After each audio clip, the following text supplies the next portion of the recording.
Kleber's actually been on a roll this year. Now, historically, we've seen Cleber. He's an Atos Almeida Jiu-Jitsu representative. Historically, we've seen Cleber compete as a light featherweight, but this year he dropped down to Rooster, and the results speak for themselves. Pan Roosterweight champion, wow. Brazilian national Roosterweight champion, wow. And he actually competed in the light featherweight division at Europeans and put on an amazing performance. Tapping out Kennedy Maciel in the opening round. Oh, yes. Yes. So Cleber is a very dangerous, very capable, very, very capable athlete. And if anything, I think that the one thing that is maybe a factor here worth mentioning is that he competes a lot, whereas Tomoyuki, not so much. Not as much. Out in Japan, there are less opportunities to compete. He doesn't travel quite as much. We do see him at some of the major international tournaments, but Cleber, man, he doesn't like to miss. Doesn't like to miss too many opportunities. Advancing to the semifinal, representing Alianza, Bruno Malfacini.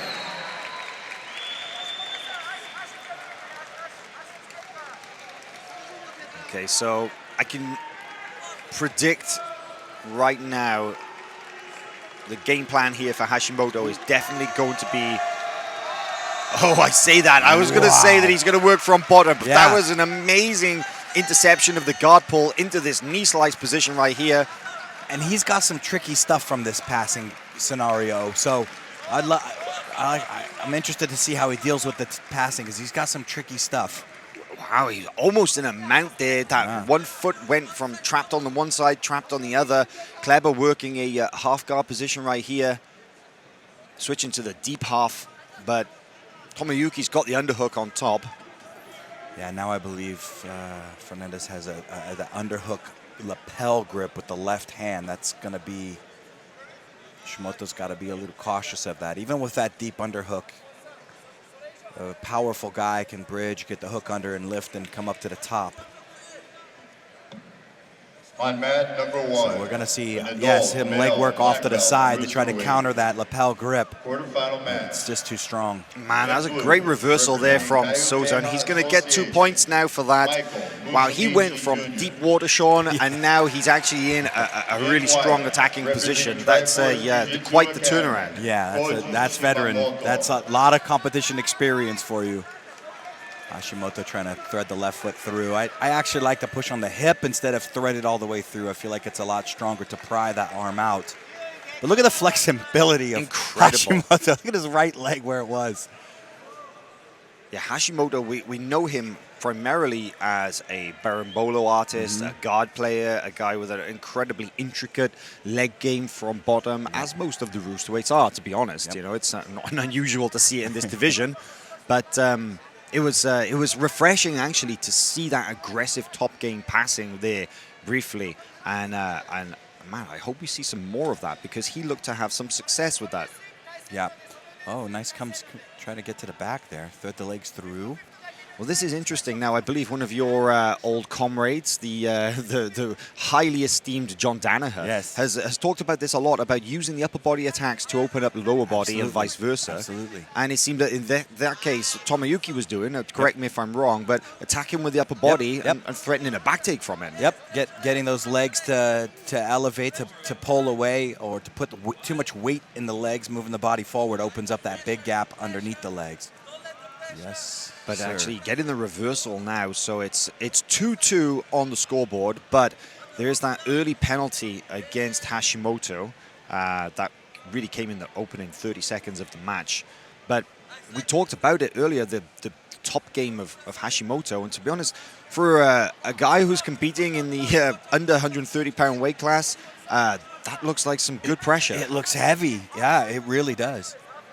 Thinking the exact same thing. Once again, that double unders with that lapel was a little too much. I gotta say that Cleber is impressing me. Now, we did mention the fact that dropping down, historically, he competed as a light featherweight, and the weight cut, you know, usually it can be one of those things that can take it out of you. But if anything, he looks to be the stronger physically, because he's been reversing those positions from bottom.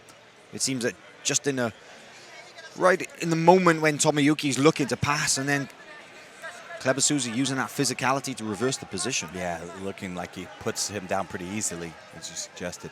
He just needs to pull the leg over the head and think about going under, all the way underneath. Let's see. Just a reminder that these guys are 127 pounds weight category.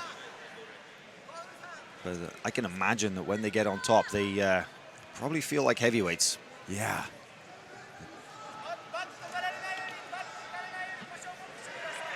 Tomoyuki trying to get the right leg in a better position.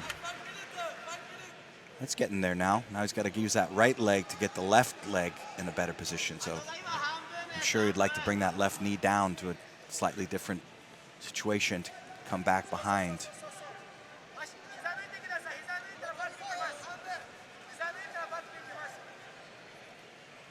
Just past the halfway mark in this 10-minute match.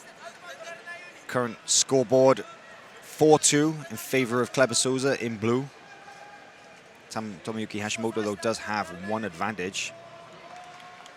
I think it's also interesting to note, and we may not see this end the match, but the Almeida Jiu-Jitsu crew, I'm primarily thinking of Cleber Souza, thinking of Bianca Basilio, Leo Lara, all those guys there out of the Almeida Jiu-Jitsu Academy in Sao Paulo. They're very well known for their straight ankle locks.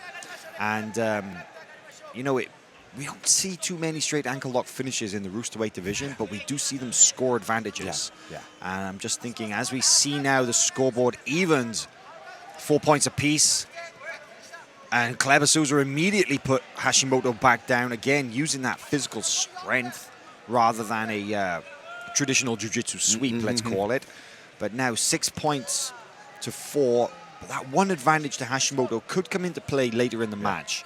And I think you're right there. The straight foot lock at the Rooster weight doesn't finish very often. I believe it's a strength thing, to be honest, and an absolute strength type thing, not a relative strength. But it certainly scores advantages. So if we see the scoreboard even out later in the match, I think that we could see Cleber dive on a foot. Because that penalty against Hashimoto is going to be crucial. That's right. It's going to be crucial if the points even out. That's right. Spoken like a veteran. We've seen it once or twice before.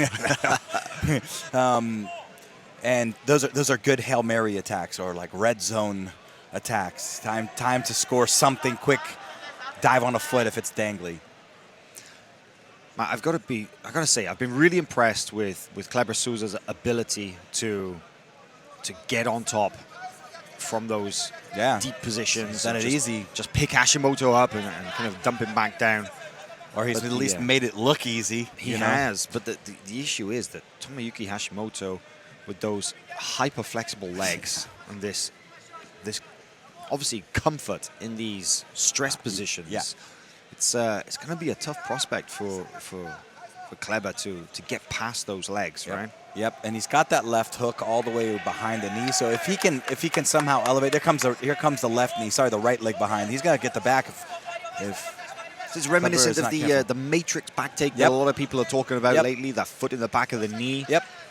And if he can use that to elevate, he goes to the crab ride. Yep. Kleber's got the right hand in the collar to try to keep some distance.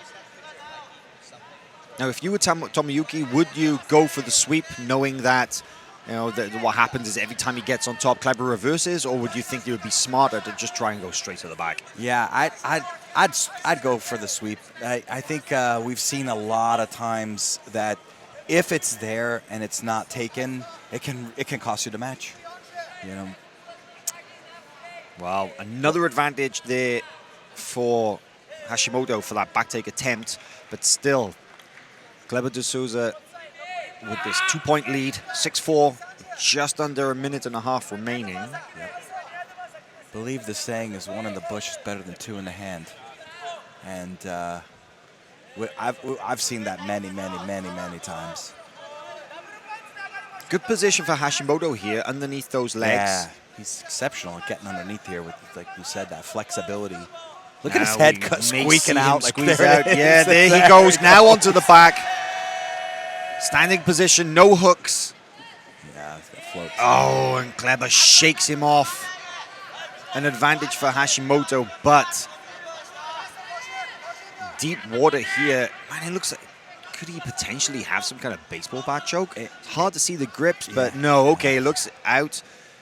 Cleber almost in a pin, but he's got the back of the collar, which that's what he was trying to pop up real quick and pull Hashimoto to the seated position, but look at that flexibility again.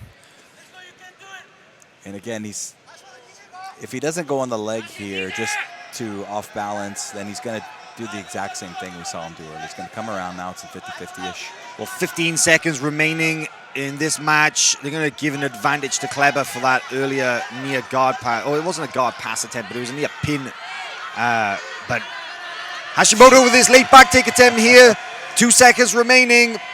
Once again, unable to set those hooks. Cleber Souza, fantastic situational awareness in denying that scoring position to Tomoyuki Hashimoto, and he takes this match 6-4. And you know what, Sean? I think it's really interesting. You look at that.